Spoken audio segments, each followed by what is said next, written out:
Quantos seguidores você tem em rede social? Bom, é muito provável que você queira muitos seguidores em redes sociais. No entanto, na questão evangélica, na questão cristã, nós teremos, na verdade, perseguidores. Ou seja, na rede social você pode ter até muitos seguidores, mas como cristão, na verdade, você sempre terá perseguidores. Esta é a lição número 11, missões e a igreja perseguida. Sim, você será perseguido como a igreja de Cristo. Hoje vemos em tantas situações pessoas querendo, de modo geral, ter seguidores em rede social. Isso não é errado. A questão é, eu quero seguidor nas minhas redes sociais, mas eu não quero ser perseguido por ser igreja de Cristo. E isso é que está errado. Então nós devemos, claro, ter seguidores em rede social, mas acima de tudo, ter perseguidores em nossa vida cristã. Por quê? Porque quando você é perseguido por causa da sua fé, você é uma pessoa bem-aventurada. Então, nós venhamos ter essa fé no nosso coração, essa massagem no nosso ego, vamos assim dizer, quando alguém estiver nos perseguindo, né, por causa da nossa fé, porque na bem da verdade, essa é a verdade. Um perseguidor, ele é na verdade um massageador de ego cristão. Por quê? Porque quando a perseguição significa dizer que aquele cristão está verdadeiramente fiel aos princípios bíblicos, aos princípios de Cristo. Jesus falou que nós seríamos perseguidos por causa do seu nome. Introdução. Muitas vezes a obra missionária é realizada num contexto de perseguição religiosa, política e cultural. Há 360 milhões de pessoas cristãs sofrem algum tipo de perseguição. Isso você deve estar incluso nesse negócio. Por quê? Porque no Brasil, apesar de nós termos um pouco mais de liberdade, mas a verdade é que a igreja ela sempre será perseguida por uma questão religiosa, ou seja, as pessoas seguirão a igreja só por causa da questão da religião em si. As pessoas perseguirão a igreja porque a igreja ela fala justamente o contrário do que as pessoas querem. As pessoas querem libertinagem e a igreja fala de santidade. Então vai ter sempre essa questão contraditória. Então, por esta razão, por essa questão religiosa, a igreja será perseguida. Por quê? Porque a igreja vai sempre na contramão do mundo. Na questão política, o político, na verdade, o Estado, de modo geral, é um grande mal. Entretanto, alguns políticos, eles são ainda piores. Não é que existe o melhor, existe o menos pior, né? Então, a político, né, e a política no geral, ela sempre irá perseguir a igreja, porque a igreja, entre uma coisa e outra, fala contra a corrupção. E o que mais existe na política é o quê? Exatamente isso, corrupção. Então, por essa razão, e o cristão também, de modo geral, se o cristão quiser se unir em prol de um político, por exemplo, eles vão eleger aquele político. Por quê? Porque a força da igreja ela é muito grande. É claro, existem algumas exceções e tal, mas de modo geral, o cristão ele tem, né, a igreja tem essa força na política, ainda que ela não se envolva com a política, e não é bom que a igreja se envolva em política. Mas como a igreja deve ter as pessoas que votam, né, aquela situação toda, então se eles quiserem, se a igreja quiser colocar alguém no poder, colocará. Então, por essa razão, o político ele tem essa perseguição contra a igreja. Por quê? Porque ele sabe que a igreja pode derrubá-lo. Por quê? Porque a igreja vai combater o quê? Exatamente a corrupção. Então, há essa situação. E na questão cultural, a igreja vai ser sempre contra, por exemplo, qual é a ideia cultural de hoje? Ideologia de gênero. A igreja vai falar contra. Homossexualidade, questão cultural também que as pessoas dizem, a igreja vai ser contra. E tantas outras coisas que envolve o meio cultural, a igreja será sempre contra. Então, por essas razões, a igreja sempre será perseguida, tanto na questão religiosa, política e cultural. A igreja nasceu em um contexto de perseguição. A perseguição contra Estevão, o primeiro mártir. O texto de Atos 6 nos mostra que ele passou a ser vítima de mentiras, subornos e de falsas testemunhas, fazendo com que Estevão disputasse com eles a respeito das Escrituras. Há aqui um ponto crucial, que é a questão de que o cristão, de modo geral, ele terá também essa questão de vítima de mentiras. Quantas pessoas dentro da igreja não são vítimas de mentiras? Levantam um falso da pessoa. Quantas vezes isso não acontece? A questão de subornos e falsas testemunhas também, as pessoas que falam, por causa que alguém subornou alguém para falar mal de um outro alguém. O que é isso? Isso é uma questão de suborno, inclusive de falsas testemunhas. Então, Estevão ele foi o primeiro mártir do cristianismo, ele foi a primeira pessoa a morrer por causa do evangelho. Isso nos traz o quê? Assim como Estevão foi o primeiro mártir do evangelho, ele morreu pela causa, eu também posso morrer.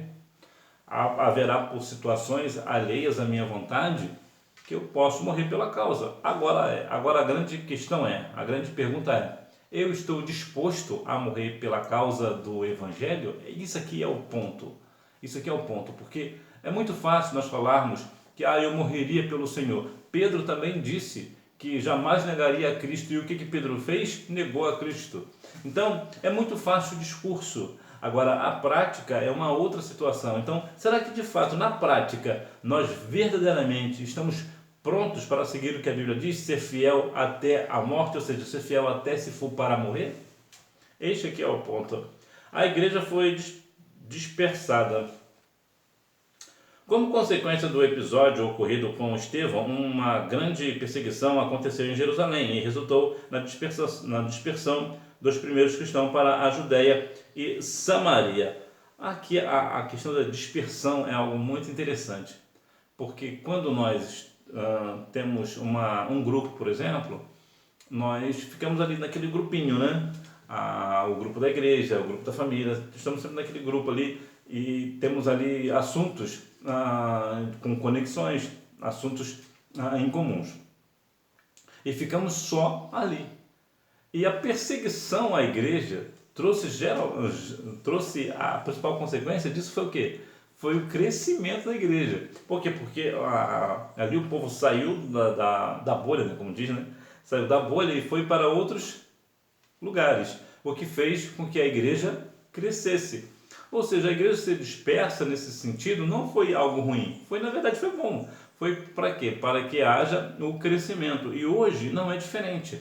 Hoje nós temos os nossos templos para adorarmos e bendizermos o nome santo do Senhor. Entretanto, nós devemos sair desse templo para levar o evangelho a outras pessoas. Nesse sentido, nós devemos ser dispersos e não ficarmos somente dentro da igreja, louvando a Deus, enquanto os nossos vizinhos da sociedade estão padecendo a vida sem Cristo. Então, na verdade, a igreja foi dispersada, mas na verdade foi algo bom, porque fez com que o evangelho crescesse. A perseguição cristã é uma realidade.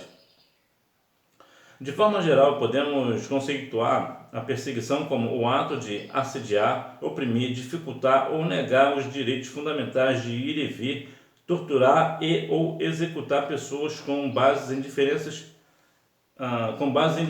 étnicas, políticas e religiosas. O que é isso na prática? Aqui, como estamos falando da igreja, vamos aqui nos ater na questão religiosa, que é quando alguém de uma forma assedia a igreja num todo, ela fica assediada, as pessoas ficam contra ela, ficam assediando a igreja, fica oprimindo a igreja, dificultando a propagação da igreja, né? Ficam negando os direitos fundamentais da igreja, né? Proíbem a igreja de ir e vir, né? Torturar ou executar pessoas da igreja. Então isso aqui é o ponto, né? Isso aqui é uma realidade. Quantas pessoas hoje não fazem isso? Fazem com que a igreja seja oprimida, dificultam o trabalho da igreja, não querem fazer as coisas para ajudar a igreja, negam os direitos fundamentais da igreja, entre tantas e tantas outras coisas. Por quê? Com base numa questão política, étnica ou religiosa. Política na questão de um candidato de direita ou de esquerda, ou de centro, ou de extrema direita, extrema esquerda, ou também da questão da pessoa ser branca, ser negra, ou oriental, ou seja o que for, nortista, ou sulista, ou seja o que for. Então há essa questão de perseguição. Isso é uma perseguição. Quando uma pessoa, um grupo de pessoas é perseguida porque é um grupo religioso, ou é um grupo de pessoas negras, por exemplo, é um grupo de pessoas nordestinas, ou outro tipo de etnia. Então veja que há sempre uma questão da perseguição à igreja. Sinopse: a narrativa de Atos dos Apóstolos a partir do martírio de Estevão mostra que a perseguição aos cristãos é uma realidade. A perseguição cristã na atualidade. Em muitos lugares, ser cristão é perigoso. Infelizmente, em muitos lugares, o exílio, a prisão, a tortura, a mutilação e a morte fazem parte do contexto de vida de muitos cristãos e missionários. No Brasil, nós temos a lei nos garante, lá no artigo 5, no inciso 6º, a questão de sermos livres para proclamar o Evangelho. E aqui cabe uma questão muito interessante que nós precisamos muito, a igreja precisa ter para esse ponto. Que é o seguinte: como o Brasil é um país livre, é um país laico, né, que fala, né, a expressão laico, ou seja, a pessoa é livre para proclamar o Evangelho, ou seja, o laico, na verdade, para resumir a conversa, é o seguinte: é que ela não tem uma religião específica, ninguém é obrigado a seguir a religião de ninguém. Ou seja, nós podemos pregar o Evangelho. De contrapartida, existe outro ponto. Da mesma forma que o Evangelho pode ser pregado, as outras religiões também podem ser faladas, né? Todas as outras religiões do Brasil e do mundo podem ser difundidas no Brasil, e aqui cabe o nosso respeito. Nós devemos, com base na lei, inclusive, não afrontar as religiões que vêm para cá ou as que já estão aqui. Nós devemos respeitar. É claro que nós vamos continuar propagando o Evangelho, falando do Evangelho, falando do amor de Jesus para essas pessoas, mas nós devemos respeitar o direito de crença delas, que é, inclusive, por lei. Elas têm esse direito por lei. Da mesma forma que nós temos a liberdade de expressar a nossa fé no Senhor Jesus, as pessoas também têm o direito, na Constituição, por lei, de proclamar a sua fé em qualquer outra religião, e nós devemos respeitar esse ponto. Então, muitas vezes, as pessoas, por causa de serem evangélicas, são torturadas, têm exílio, são levadas cativas, né? E em alguns casos específicos até mesmo morrem, né, por serem cristãs. Coreia do Norte, a nação mais fechada do Evangelho. Infelizmente, a Coreia do Norte é uma vítima de uma tirania que arruinou a nação, tendo os cristãos sob intensa e horrorosa tortura. A Coreia do Norte é o país mais fechado do mundo para o Evangelho. E lá o negócio é estreito. Por que é estreito lá? Ser cristão na Coreia do Norte é um desafio gigantesco. Por quê? Porque se alguém lá é pego somente com a Bíblia na mão ou mesmo na bolsa, essa pessoa é no mínimo levada para um campo de concentração. Essa pessoa será presa por pelo menos 15 anos, só por carregar uma Bíblia. Imagina se proclamar o Evangelho. Lá as pessoas podem até ser mesmo mortas, né, executadas, porque estão carregando uma Bíblia. Ou vão para um campo de concentração, presas, ou são sentenciadas à morte. Então lá na Coreia do Norte, o Evangelho é extremamente fechado. Lá é muito difícil de ter essa proclamação do Evangelho. Mas, na verdade, a Coreia do Norte não passa de uma vítima do Estado. O Estado ele só serve para dificultar todas as situações, todos os problemas existem no mundo por causa do Estado, inclusive a questão religiosa. Então veja que aqui o Estado é o grande culpado do Evangelho não ser propagado na Coreia do Norte. Por quê? Porque eles acham que o ditador lá da Coreia do Norte, ele acha que não precisa do Evangelho lá. E por conta disso, as pessoas lá estão padecendo sem Cristo, indo para a eternidade sem Jesus, porque na verdade elas são vítimas do Estado, vítimas de pessoas que não compreendem o amor de Deus pela humanidade. Sinopse: em muitos lugares ser cristão é perigoso, como na Coreia do Norte, a nação mais fechada ao Evangelho. Como ajudar a igreja perseguida? Conhecer a gravidade da situação.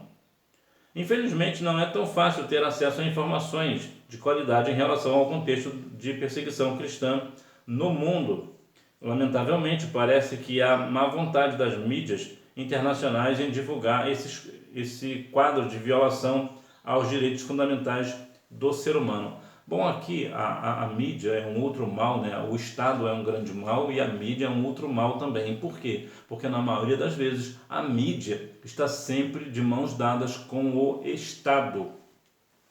E por conta disso, eles não têm nenhum interesse em difundir, em demonstrar que pessoas estão sendo mortas por causa do Evangelho. Isso não dá ibope, isso não dá nenhuma credibilidade para a imprensa, para a televisão, para o rádio. Eles não têm nenhum interesse nesse negócio. Por quê? Porque isso não dá nada para eles. Porque a mídia e o Estado só querem uma única coisa: dinheiro, fortuna. Então veja que isso não dá nada para eles.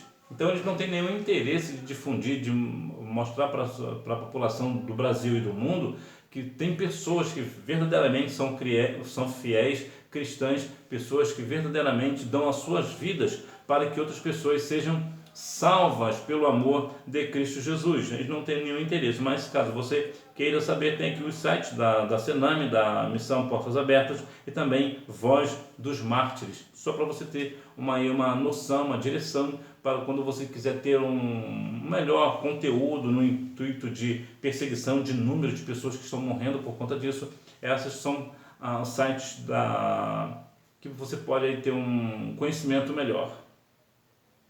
Ore pela igreja perseguida. Ore também pelos perseguidores, pois eles também precisam de Jesus. Ore para que se arrependam e se convertam ao Evangelho, como ocorreu com o apóstolo Paulo. Nós devemos orar pelas pessoas que são perseguidas, mas também devemos orar pelos perseguidores. O próprio Estevão nos deu um exemplo disso, quando estava sendo apedrejado. Ele disse para o Senhor: não lhes impute este pecado. Ou seja, o que Estevão estava fazendo? Ele estava, na verdade, pedindo a Deus por eles, por aqueles que estavam perseguindo, por aqueles que estavam matando Estevão. Então, nós devemos também ter essa mesma direção de quê?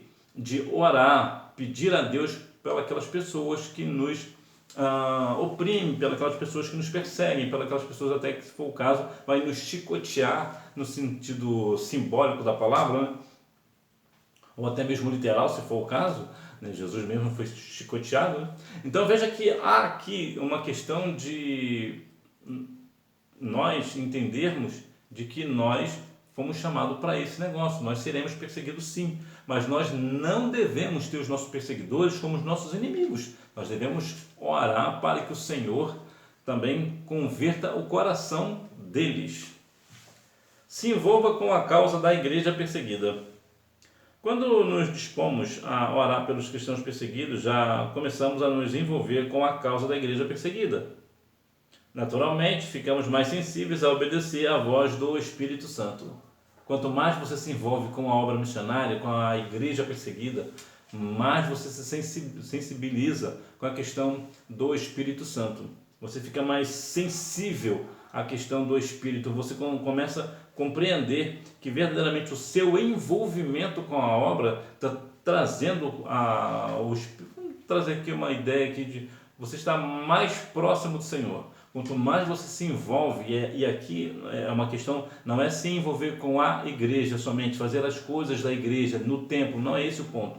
O ponto é se envolver com a obra da questão perseguida, da igreja que faz missões, quando você vai fazer missões, quando você ora por missões, quando você financia missões, ou quando você vai fazer missões. Então isso aqui é uma questão de envolvimento propriamente dito na causa, e não pela questão do templo. Então quando você se envolve com a causa da igreja perseguida, você fica mais sensível ao Espírito, você começa a ter mais discernimento daquilo que você tem que fazer e daquilo que você não precisa fazer. Você começa a ter mais sensibilidade da parte do Senhor, e com isso você acaba tendo os dons espirituais, é batizado com o Espírito Santo, entre tantas outras coisas. Porque você, e principalmente, você terá o fruto do Espírito, que é o mais importante. Então você começa a ter mais intimidade com o Senhor, você começa a compreender mais a vontade de Deus para a sua vida, envolvendo ali a questão da igreja perseguida. Então se envolva mesmo de fato na causa. Sinopse: podemos ajudar a igreja perseguida, conhecendo a situação, orando pela igreja e se envolvendo com a sua causa. Conclusão: infelizmente há lugares em que cristãos são mortos por causa de sua fé em Jesus. Isso mesmo, em pleno século XXI, pessoas são mortas por causa de Jesus, em nome de ideologias satânicas que se sentem ameaçadas com os fundamentos da fé cristã. Oremos pelos nossos irmãos perseguidos. Sim, o adversário vai sempre fazer algo, colocar na cabeça das pessoas que eles devem impedir que a igreja cresça. Vemos, por exemplo, atualmente no cenário brasileiro, o que mais há de discurso, por exemplo, é falando contra a Bíblia, falando contra a igreja, falando contra a família, que são questões cristãs. Por exemplo, eles falam que Deus não precisa de fazer isso ou aquilo porque Deus é amor, então todo tipo de amor é aceito. Isso, para que eles falam isso? Para a questão da homossexualidade, principalmente. Eles falam, nós podemos praticar a homossexualidade porque a homossexualidade é um amor, né? É um amor entre pessoas do mesmo sexo, e Deus não é contra esse negócio porque tudo é amor e Deus é amor. Não é isso não. Está errado. Nós sabemos que Deus é extremamente contra pessoas que praticam a homossexualidade. Mas tendo em vista que aqui no Brasil há pessoas, por exemplo, que participam de igrejas, que é chamado de igrejas inclusivas, né? Que inclui pessoas homossexuais dentro da igreja, mas que eles não precisam mudar as suas práticas homossexuais. Eles continuam na prática da homossexualidade e dizem que assim serão salvos. Não serão salvos. Isso é uma mentira. A mídia também, a classe artística de modo geral, também fala sobre a questão da Bíblia, que a Bíblia é um livro de piadas, que a Bíblia precisa ser atualizada, porque a Bíblia não é isso e não é aquilo. Ou seja, eles sempre estão falando contra a Igreja de Cristo, contra a questão da família tradicional. O que é a família tradicional? Família tradicional é quando existe um pai homem e uma mãe mulher. Eu tenho que ser claro nesse ponto, né? Por quê? Porque alguns podem ser mãe homem e pai mulher e vice-versa, tá uma bagunça só. Então aqui, o que acontece? Eles falam sobre a questão de que nós somos contra a família tradicional. A família tradicional é um homem e uma mulher. E de onde que essa pessoa nasceu? Como é que essa pessoa nasceu? Não foi de uma família tradicional, ou seja, ele não é contra, ele está sendo contra a própria família. Então, o adversário está colocando essas ideologias na cabeça das pessoas para quê? Para parar a Igreja de Cristo. Mas em nome de Jesus não irá parar, porque nós sabemos que maior o que está em nós do que o que está no mundo. E, na verdade, a Igreja sempre irá sair vencedora, vitoriosa em todas as batalhas contra o adversário. Por quê? Porque a igreja é do Senhor, é lavada e remida no sangue do Cordeiro, e é o Senhor Jesus que é a base da igreja. Então ela jamais será vencida pelo adversário, mas verdade é que ele tem feito uma grande força para parar a igreja, e em algumas partes específicas, em algumas situações específicas, até tem conseguido meio que parar a igreja, porque muitas vezes, apesar da igreja ser do Senhor, a igreja tem se acovardado, porque não tem, na verdade, colocado de fato a sua fé no Senhor. Nós devemos, com respeito às outras religiões, aos outros credos e todas as situações, mas nós devemos continuar avançando e falando do amor do Senhor Jesus para todas as religiões, para todas as pessoas, para os ateus e todos os outros demais. Revisando o conteúdo, número 1, Estevão foi o primeiro mártir da igreja, Atos capítulo 7, versículos 59 e 60. Número 2, de forma geral, podemos conceituar a perseguição como ato de assediar, oprimir, dificultar ou negar os direitos fundamentos de ir e vir, torturar ou executar pessoas com base em diferenças étnicas, políticas e religiosas. Número 3, a Constituição brasileira ainda garante o seguinte: é inviolável a liberdade de consciência e de crença, sendo assegurado o livre exercício dos cultos religiosos e garantia na forma da lei a proteção aos locais de culto e suas liturgias. Artigo 5, inciso 6 da Constituição Federal de 1988. Constituição essa que já está muito mais do que na hora de ser avaliada e realmente ser refeita, porque 1988, só o sangue, né? Número 4, não é que eu esteja contra esse ponto da lei aqui não, tá? Não é que eu esteja contra não, mas é que tem tantas coisas lá na Constituição de 1988 que realmente precisa ser reavaliado. Número 4, Coreia do Norte. Número 5, conhecer a gravidade da situação. Então que nós venhamos continuar firme no propósito de glorificar e exaltar o nome do Senhor, sabendo que nós seremos sim perseguidos porque nós fazemos parte da Igreja de Cristo e missões é a igreja perseguida. A igreja ela é perseguida, sempre foi e sempre será perseguida, e nós devemos ter isso em nossa mente, no nosso coração, sabendo que o Senhor Jesus está conosco e nós sempre seremos vencedores em Cristo Jesus, desde que nós venhamos estar, como diz Romanos 8:1, né? Fala que nenhuma condenação há para aqueles que estão em Cristo Jesus, que não andam segundo a carne, mas segundo o Espírito. Então que nós devemos continuar firmes no propósito de adorar o nome santo do Senhor e que nós devemos de fato entendermos que Jesus ele é o nosso fundamento, é a nossa firmeza, é a nossa rocha, e por isso nós não seremos abalados, nós não seremos levados por ventos de doutrina, seja elas quais forem, e que Deus em Cristo continue abençoando a sua vida, e você me vê na próxima aula, se Deus quiser. Tchau!